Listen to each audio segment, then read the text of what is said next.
Karena disitulah keberkahan akan muncul, keberkahan akan hadir. Dan bukankah memang itu yang kita inginkan dalam hidup? Ibu, kita ingin hidup kita berkah. Apa itu berkah? Al-barakah hiya ziyadatul khair. Bertambahnya kebaikan dari apapun yang kita miliki. Itu yang disebut dengan keberkahan.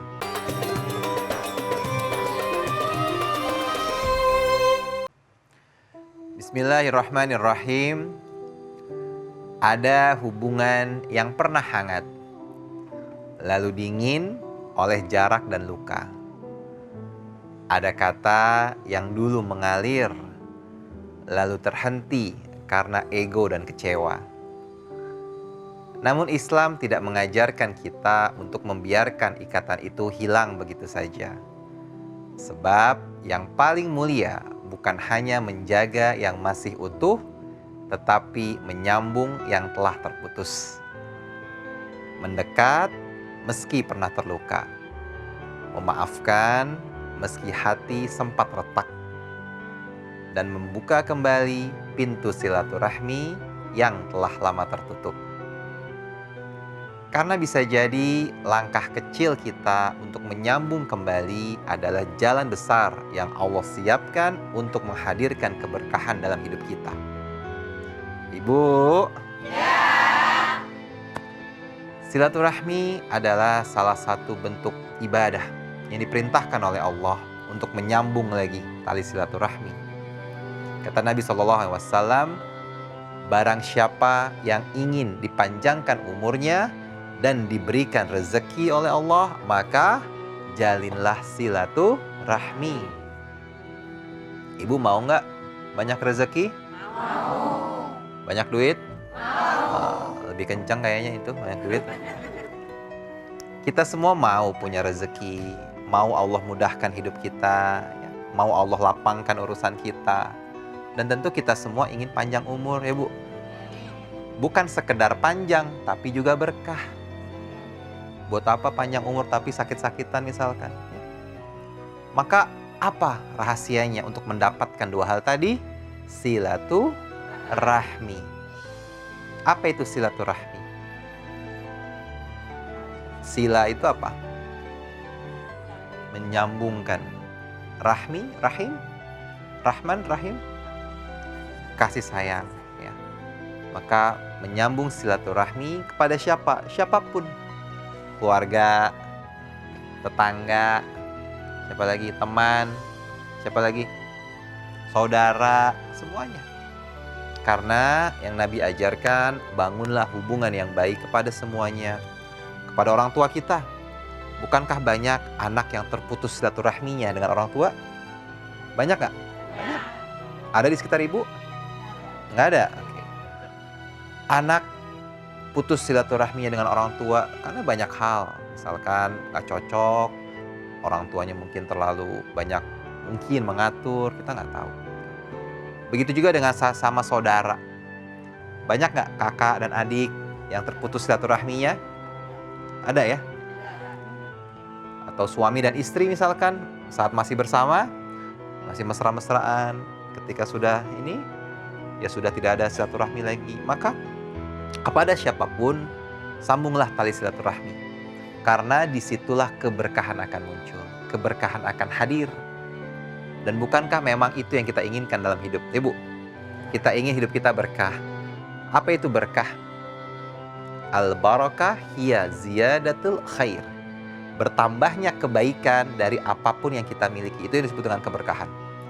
Ibu punya harta, ibu punya duit, diberikan kepada orang untuk makan, untuk buka puasa, itu berkah nggak?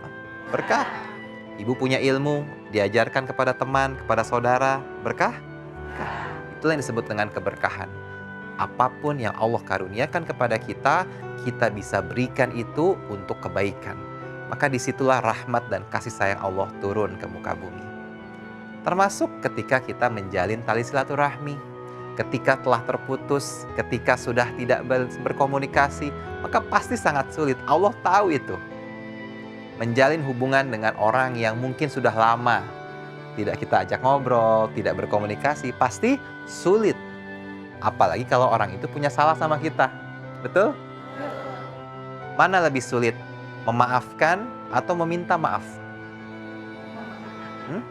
Memaafkan. Meminta maaf atau apa? Hah? Ini kayaknya punya salah semua di sini. Ini. Ada yang meminta maaf, ada yang memaafkan, ya. Keduanya sulit. Sama sulitnya, tergantung mungkin tingkat kesalahannya. Betul ya? Kalau ada orang misalkan, mohon maaf, ada yang ngambil suami ibu misalkan. Misalkan, sakit nggak? Nyes nggak? Nyes, di mana nyesnya? Nah, Ustaz, ada yang bilang, iya bener. Ibu ngerasain? korban kah? Nah, ketika ada orang melakukan itu, berat nggak memaafkannya? Berat. Tapi ketika ibu yang punya salah nih, gitu, nggak sengaja, misalkan ya ibu mengambil hak orang lain, misalkan, atau siapapun di situ, lalu ingin meminta maaf kepada orang yang kita zolimi, berat nggak rasanya nih? Kata kita berat. Maka keduanya punya perjuangan yang sama. Tapi jika kita bisa memaafkan dan meminta maaf, insya Allah syurga adalah hadiahnya. Jadi menyambung silaturahmi. Betul. Dengan cara saling memaafkan tadi itu, ya insya Allah akan memperpanjang umur, memperbanyak rezeki, Betul. menambah keberkahan Ustaz ya. Allah. Baik, terima kasih banyak Terima kasih. Ustaz. Baik, Assalamualaikum warahmatullahi wabarakatuh. Assalamualaikum warahmatullahi wabarakatuh.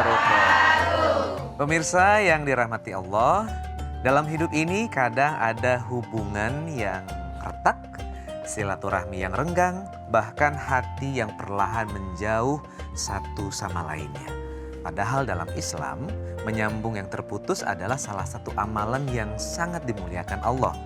Untuk mengingatkan kita semua tentang pentingnya kembali merajut silaturahmi, sore hari ini kita akan bahas bersama tema menyambung yang terputus.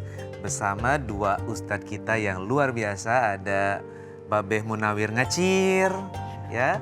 Lalu juga ada Ustadz Muhammad Asad di sini. Tepuk tangan untuk kedua ustadz kita yang luar biasa. Dan tentu saja bersama kami di program kesayangan kita semua, Penyejuk Hati. Ya, sejuk di hati. Langsung aja kita ke curhatan dari ibu-ibu yang ada di studio. Siapa yang mau curhat? Saya. Oke, sebelah kanan dulu. Silakan Ibu. Assalamualaikum warahmatullahi wabarakatuh. Waalaikumsalam warahmatullahi wabarakatuh. Perkenalkan, nama saya Wagini dari Muslimah Majelis Taklim Al Husna, Kelapa Dua Wetan, Ciracas, Jakarta Timur. Curhat Pak Ustadz, mohon izin. Iya Bunda. Pak Ustadz, saya tuh sayang banget sama keluarga besar ya, terutama tuh. Cuman kalau untuk lagi kumpul-kumpul itu kayak ada beban harus ngobrol, harus jaga hubungan. Nah, di situ tuh ya kayak beban banget lah buat saya gitu ya. Apalagi kalau saya mantu gitu kan. Nah, yang pengen saya tanyakan itu Pak Ustadz, dalam Islam kan dianjurkan ya untuk silaturahmi ya. Betul. Nah, apakah itu diwajibkan Pak Ustadz? Nah, itu pertanyaan saya Pak Ustadz. Terima kasih. Wassalamualaikum warahmatullahi wabarakatuh. Waalaikumsalam warahmatullahi wabarakatuh. Ibu Wagini ya? Wagini Pak Wagito? Begini begitu. Nah, kalau dapat pertanyaan begitu, gimana jawabnya nih Ustaz? Silakan Ustaz. Oke, Ibu Waginem. Salah lagi. Allah ya Karim. Baik pemirsa, penyejuk hati yang dirahmati Allah Subhanahu wa taala, Ibu Gini. Gini. Kalau malam Wagono. namanya silaturahim.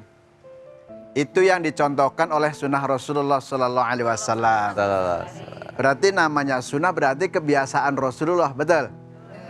Kebiasaan sehari-hari Rasulullah. Bu, sering datang ke rumah tetangga nggak? Nah itulah termasuk ada anjuran dari Rasulullah.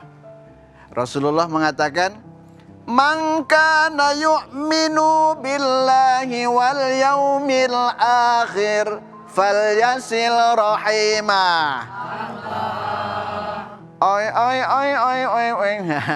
Biasanya kalau misalkan baca Kok oe-oe? ya iya. Dulu waktu saya sekolah di As'ad, Bu. SD. Jadi man ini mewakili baik itu anak kecil, remaja, dewasa, orang tua itu diterwakilkan dengan lafal man. Barang siapa yang beriman kepada Allah dan juga beriman kepada hari akhir, falyasil rahimah, makanya sambung silaturahim. Apa sih hikmahnya? Nah, kemudian apa sih hukumnya? Hukumnya boleh. Ya, hukumnya boleh. Berarti kalau boleh berarti dijalanin mendapat paha, ditinggalkan meninggalkan paha. Nah, ibu mau ditinggalin pahala apa mau dapat pahala? Ya, makanya ikutin baginda Nabi besar Muhammad sallallahu alaihi wasallam. Terkadang kita pun juga namanya keluarga pasti sayang kan? Sama keluarga sayang. Nah, kalau sayang kadang-kadang ketika kita lagi silaturahim itu kan yang ditempatin itu yang capek. Ya kan? Padahal di situ dengan capeknya itu yang akan menjadikan pahala buat kita. Orang silaturahim itu mendapatkan dua. Pertama, umurnya panjang. Umurnya panjang, alhamdulillah. Duitnya banyak, alhamdulillah. Kontrakannya banyak, Alhamdulillah. mati husnul khotimah, Alhamdulillah. sholatullah Ala toha Rasulillah. Salatullah salamullah ala Yasin Habibillah. Sallu ala Nabi Muhammad. Allahumma sholli ala sallim alaihi. Satu, dapat sholawat. Ketika sekali bersolawat kepada Rasulullah, 10 kali kita balasannya. Betul? Alhamdulillah duduk di sini pagi sore-sore kita nyantai kan begitu ya. Yang kedua, hasil silaturahim itu yang kedua Allah langsung kasih rezeki. Betul? Coba kalau diem baik di rumah, kagak mau main ke mana tetangga, ada nggak yang ngasih makan? Kagak ada. Makanya dengan silaturahim datang ke rumah tetangga, ada yang ngasih air minum. Walaupun seceguk. You understand seceguk kan? Ini dong, apa namanya? Ya selekan ada selekan. Ini ada orang Jawa emang? Iya. Masya Allah, buah gini orang Jawa ya. Maksudnya biar basahin lak-lakannya. Ya, iya, gitu. Jadi alhamdulillah hikmah orang bersilaturahim dua, umurnya Allah langsung kasih Rizki. Nah, itulah makanya sering-sering bersilaturahim. Baik Ustadz, terima kasih. Ntar saya mau silaturahim ke tempat Ustadz. Oke. Ya, Di sana makasih banyak. ada pancong lumer. Oh. Iya. Pancong lumer. Pancong lumer. Iya. Enak banget tuh kayaknya. Wes, enak banget. Iya, Sore-sore begini sambil ngabuburit. Iya, jadi lapar Ustadz. Pengen juga ntar buat buka puasa ya. Insyaallah ya. Terima kasih banyak Ustadz. Sama-sama. Baik ya. Oh, tadi ada salawat juga, mudah-mudahan tadi salawat singkat kita bisa menyelamatkan kita di yaumil akhir. Amin. Ya. Baik pemirsa, masih banyak yang akan curhat setelah ini. Jadi jangan kemana-mana, tetap di Penyejuk Hati, sejuk di hati.